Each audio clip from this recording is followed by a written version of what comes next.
Guys, the Cleveland Cavaliers are 2016 NBA champions. Duh, if you already didn't know that. Now, if you've missed any of the games from Game 1 to Game 7, highlights and commentary, go ahead and watch my previous videos. I want to talk about something a little bit different and kind of a little bit important. I'm going to show you a video of LeBron James breaking down, but also Dan Gilbert dodging what I believe could be dodging a question. What do you guys think about this? So, Dan Gilbert was asked a question while LeBron James is holding up the trophy, and you'll see this in the video. LeBron James holding up the trophy, starting to cry. The teammates, everybody cheering in the stadium. This is in the Warrior Stadium. Everybody's cheering. And this is after the commissioner congratulates the Warriors on their fine effort, then turns around. He kind of looks like a little bit Dr. Evil-ish when he turns around and kind of smirks.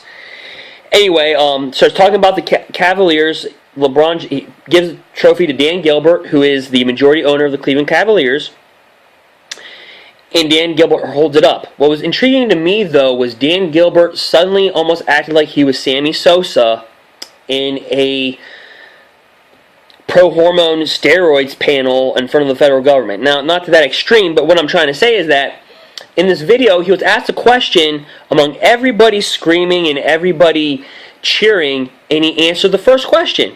He heard the first question and he answered it. Among everybody screaming, the very first question, the very beginning, when everybody's announced, when LeBron James is holding up the trophy, LeBron James is crying on the side.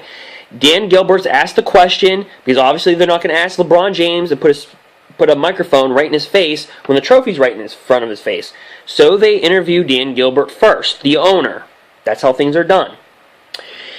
He answers the first question. He hears it quite well. Then she goes on to ask him a second question. And you know what he says? I didn't hear you.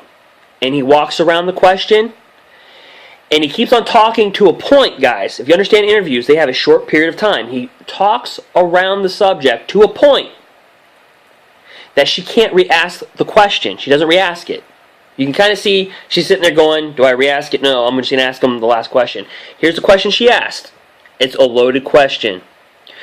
And I'll tell you why it's loaded. If you're from Cleveland, from Northeast Ohio, Akron, Warren, I'm just going over the cities in Northeast Ohio, you'll understand, or a Cavs fan, and you followed the saga from the very beginning, you'll get this.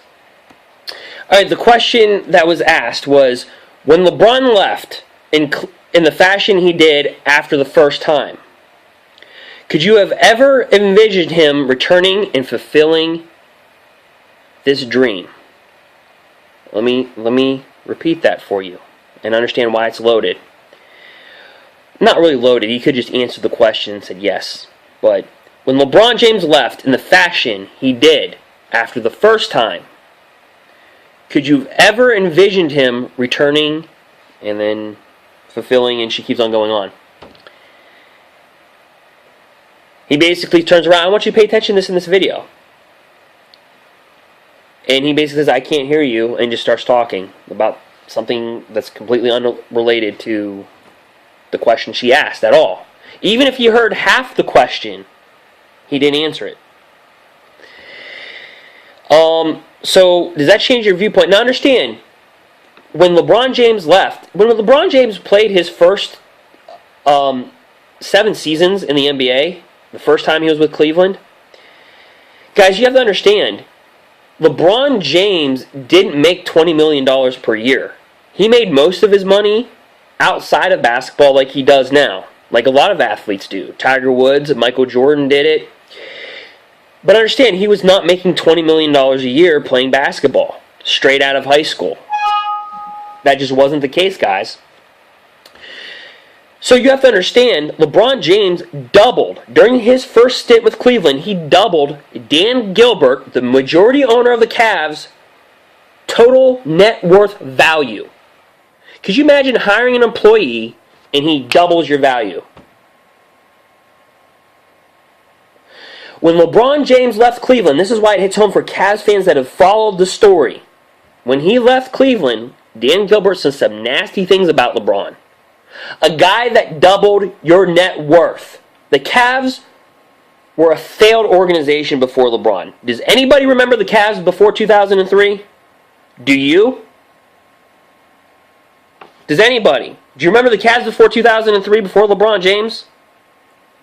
Do you remember what Dan Gilbert surrounded LeBron James with when LeBron was playing? It just shows you the pride LeBron James had to lay down on the table to come back to Cleveland. Now, this video is not all going to be just about Dan Gilbert. This just caught my eye, and the media is probably not saying anything about this, because if Dan Gilbert would have answered that question, probably honestly, the media could have a field day with some of the quotes that he might have said. But I'm surprised nobody caught on to this. Now, it might just be me, but does this change your perception of Dan Gilbert, of the Cleveland Cavaliers, just how they ran the organization, how they handled LeBron James? I mean, you've seen LeBron James was asked some serious questions during this series, and he answered them. I mean, LeBron James, J.R. Smith, did you see J.R. Smith just break down during the post-press conference? Did you see him? Talking about his family, his up and down career. Dan Gilbert couldn't understand English for 10 seconds. So guys, tell me what you guys think. And again, guys, I'm not picking on the commissioner for I did the Dr. Evil thing, but if you watch the video, but does this change your perception at all? Guys, feel free to hit that subscribe button. Alright guys, tell me what you think. Alright, and here's the video. In NBA history, to the Golden State Warriors, congratulations on a historic season. To Joe Lacob, Peter Guber, and Coach Kerr, you're all a class act, and the NBA thanks you. And now, Dan Gilbert, your partners, your family, Coach Lou, and the tremendous Cleveland Cavaliers. Congratulations, you're the first team in the history of the NBA to come back from a 3-1 deficit to win the championship. And to Northeast Ohio and Cleveland, the curse is over.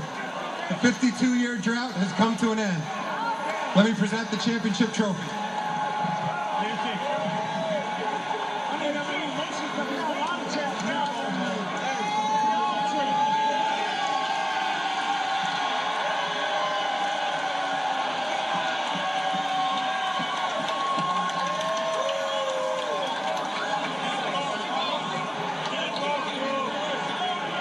Dan Gilbert.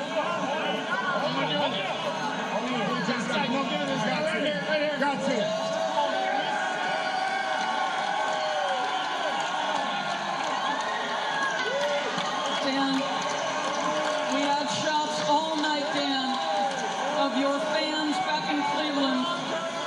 You said you felt an obligation to bring a title to those hungry fans. Why? Come on in, RJ. Come on. People of Cleveland deserve it more than any people I've ever seen or met or felt. And thank God that God loves Cleveland, Ohio. He does. And I want to thank everybody. Thank David Britt from the front office, Ty and the coaching staff, everybody in the entire franchise, the best fans in the world, and LeBron James and the Cleveland Cavaliers. Well, that trophy found an appropriate person to carry it. When LeBron left in the fashion he did after the first time, could you have ever envisioned him returning and fulfilling this dream? I couldn't hear you exactly, Doris, but all I know is that no group deserves this more, no fan base deserves this more, and I'm speechless and proud of everybody. It's like a fantasy for everybody. Thank you, Cleveland. Love you, Cleveland. And thank you to the Golden State Warriors and Joe Lacob. Their class act, and it was a great series. Great series. Congratulations. Ty Lue. And he said, nothing is given to you in Northeast Ohio. Everything is